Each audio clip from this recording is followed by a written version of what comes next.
नमस्ते दोस्तों, आज हम यीशु मसीह के पवित्र अनमोल वचन पर आधारित एक मधुर वचन प्रस्तुत करते हैं जो आपको हर दुख संकट को दूर कर सके। इसमें पश्चाताप, प्रेम और क्षमा की भावना को उजागर किया गया है। तो चलिए शुरू करते हैं, लेकिन इससे पहले कृपया आप हमारे YouTube चैनल को सब्सक्राइब करें। धन्यवाद।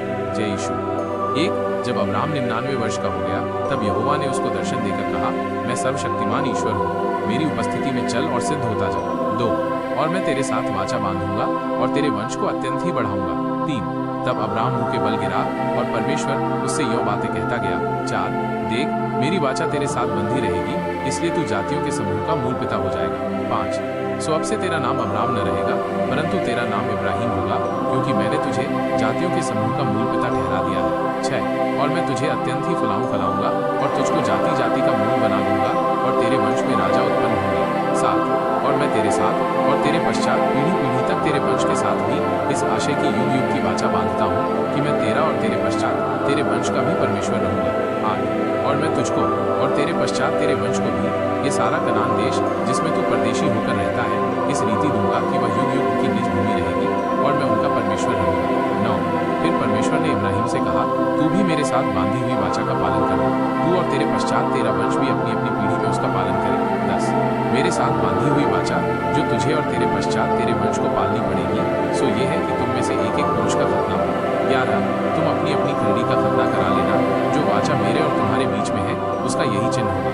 12 पीढ़ी पीढ़ी में केवल तेरे वंशी के लोग नहीं, पर जो तेरे घर में उत्पन्न हो वह परदेशियों को रूपा देकर मूल लिए जाए, ऐसे सब पुरुष भी जब 8 दिन के हो जाएं, तब उनका खतना किया जाए। 13 जो तेरे घर में उत्पन्न हो अथवा तेरे रुपए से मूल लिया जाए, उसका खतना अवश्य ही किया जाए, सो मेरी वाचा जिसका चिन्ह तुम्हारी देह में होगा वो युग युग रहेगी। 14 जो पुरुष खतना रहित रहे, अर्थात जिसकी खरड़ी का खतना न हो, वो प्राणी अपने लोगों में से नाश किया जाए, क्योंकि उसने मेरे साथ बांधी हुई वाचा को तोड़ दिया।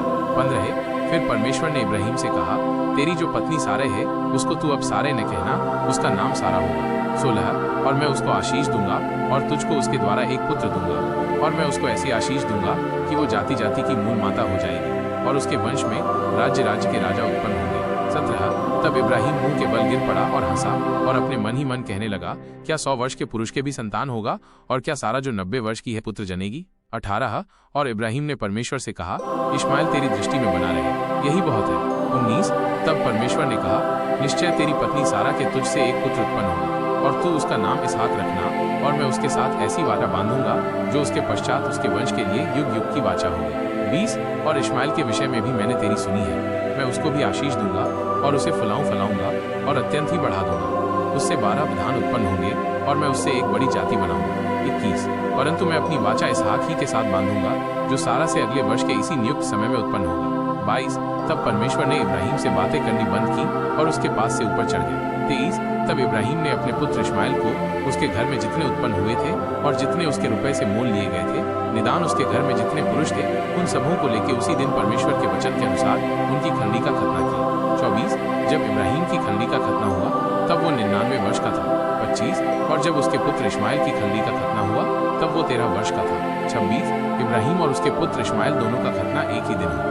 27 और उसके घर में जितने पुरुष थे जो घर में उत्पन्न हुए तथा जो परदेशियों के हाथ से मोल लिए गए थे, सबका खतना उसके साथ ही हुआ। अगर आपको ये अनमोल वचन अच्छा लगे तो हमारे YouTube चैनल को सब्सक्राइब करें। धन्यवाद।